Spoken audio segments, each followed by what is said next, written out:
Hey guys, hope you all have been well. Welcome back to my channel. On today's video, I wanted to share with you my 3 brow techniques using pomade, pencil, and gel slash brow pen. And depending on what look I'm going for, it'll determine how I do my brows. Do I want it sharp and bold with pomade? Do I want it simple everyday with pencil? Or do I want to be a little bit edgy and trendy and do a laminated brow? So all 3 techniques will be shown to you in this video step by step, and I walk you through the products that I like to use, where I start with, where I end, and why I do them. So if you're interested in these 3 brow techniques, I hope you decide to stay tuned. We're gonna get straight into it. So I'm gonna start off with my brows on this side using the pomade method, and I'm gonna be using my ABH number 12 brush. It's a dual-sided brush here with an angle side, and then we have a spoolie on the other. I like a really thin and very kind of stubby and small angled brush when I do my pomades.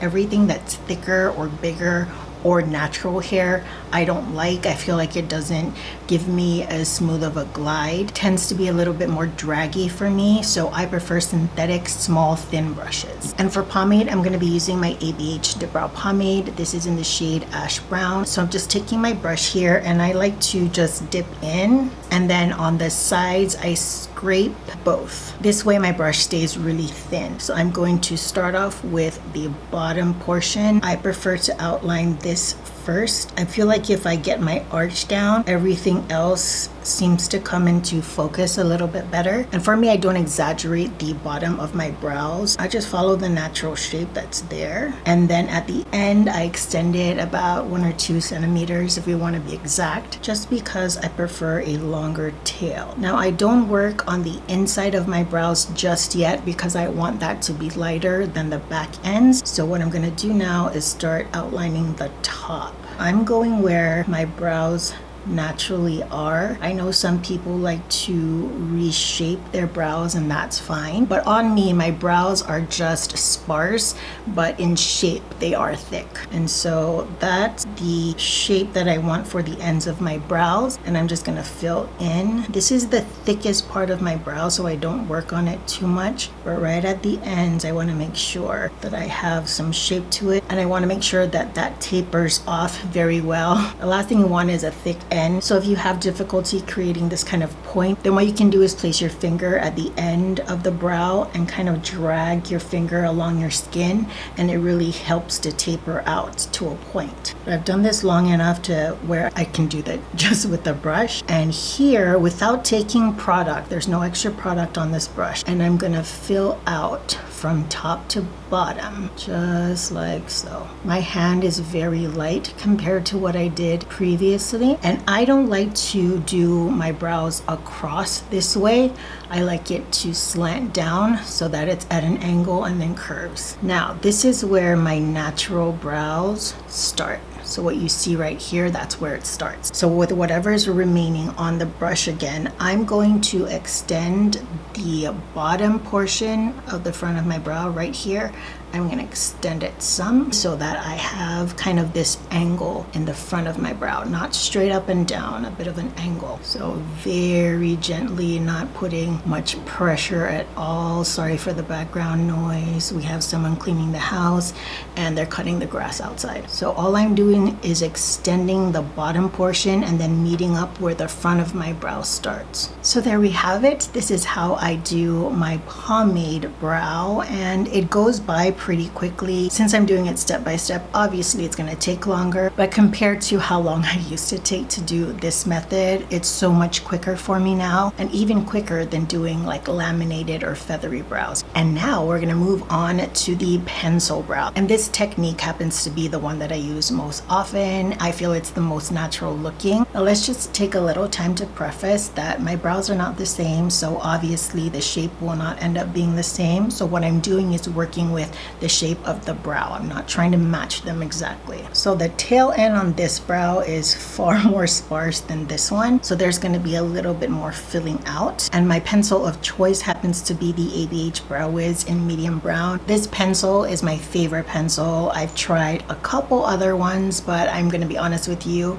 this has stuck with me because I love it so much. The shade, the kind of waxiness to it. And what I mean by waxy, I also mean dry. It's not as creamy. I feel like because I have oily skin, creamier brow products don't last on me as long. This can stay on my brows forever. So twisting it up a little bit. By the way, this is bent because of the next technique that I'm going to be showing you. So again, I like to start off at the tail end of my brows, just defining the bottom, not exaggerating my brows. The only exaggeration I do is at the tail end and a little bit of the bottom front part of my brow. It's easy to tell where your hairs are, so don't try and overdo it. Obviously, if you don't mind, do you, but I'm just saying that it's pretty easy to see if someone is trying to change up the way their brow is and not following their natural brow shape. But do you see how this color matches my brows very well? This brow is longer than this one,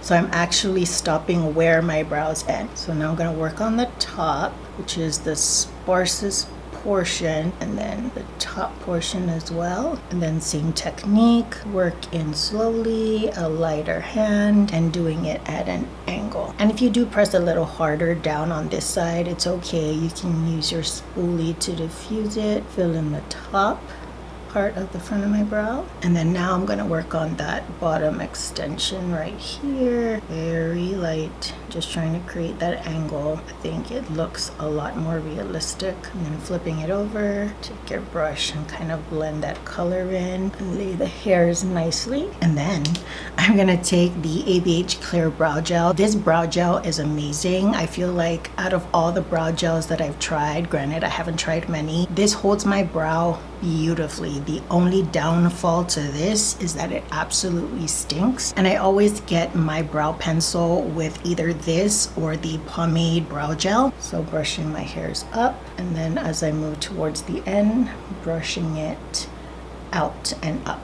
And on this side here we have the final pencil brow technique, and I'm going to come in a little bit closer so you can see up close what these brows are looking like. So here on this brow we have the pomade, and on this brow we have the pencil. It looks a little glossy because the brow gel hasn't set yet, but this brow will not budge. Alright, and here we are with the last brow technique, and I'm going to be 100% transparent with you guys. I'm not very confident at this just yet, but I did want to share how I do it and the progress that I've made and figured out a sort of routine that's worked for me. So I'm going to start off using the Got to Be Glued spiking gel. I feel like this holds my brows a little bit better than the ABH Brow Freeze. I sweat a lot, my body gets a little warm, so the ABH doesn't really set on my brows, so I prefer using this, to be honest, and it's only $7 where ABH is 20 something. I'm also going to be using a spoolie. You can use whatever you have. If you have a brow pencil, then you probably have like 3,000 of these, and I prefer my spoolie with a bend. I feel like in my hands it's like a pencil, so that I have a bit more control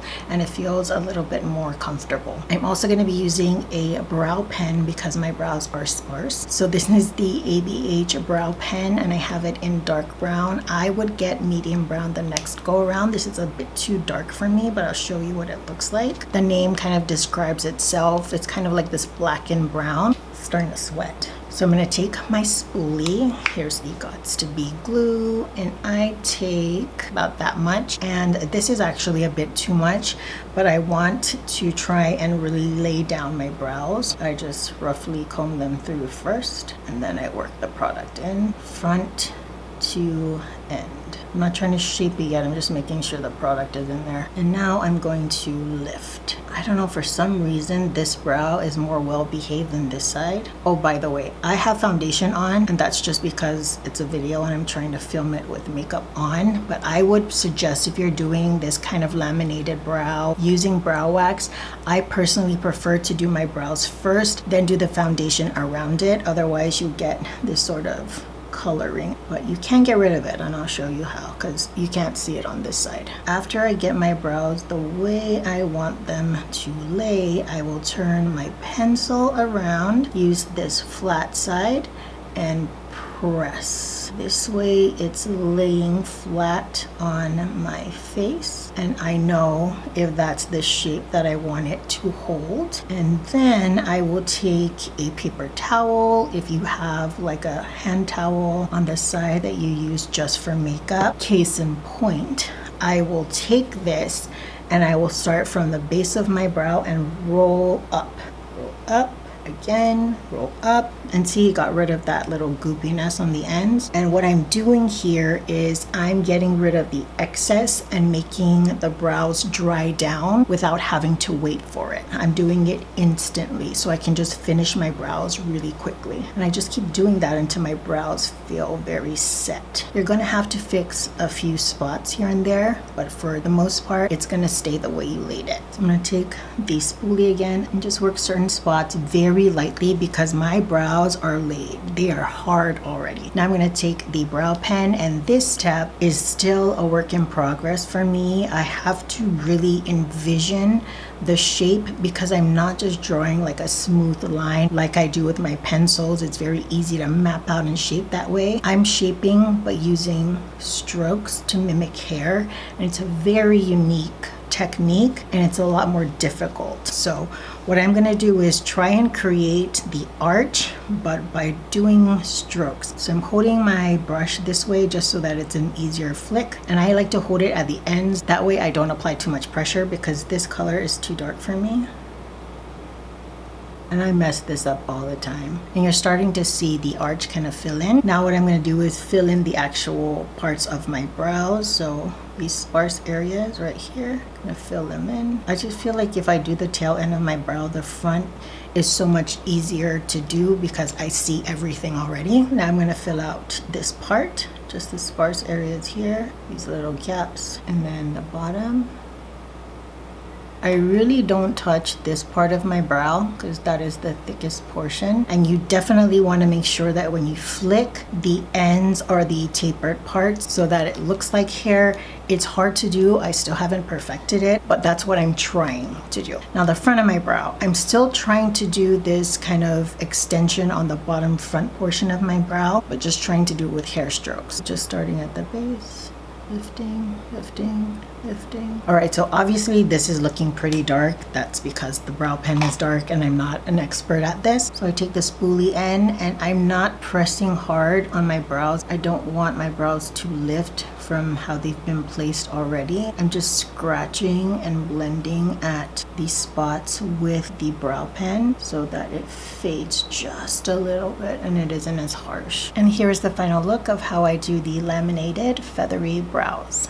Thank you guys for joining me in this video. I hope you learned something. If not, I hope you found it entertaining. These are the ways that I do my brows, and if you're struggling, then I wanted to share them with you and hopefully help you guys out. I'm not sure if I'm going to be posting this look up on Instagram because I just like whack stuff on to film this video, but let me know. I'll try and remember what this is, and maybe if you guys want a full description, I can just list it down below for you. But till the next video, I hope you all are doing well, taking great care of yourselves. I will see you all next time. Bye guys.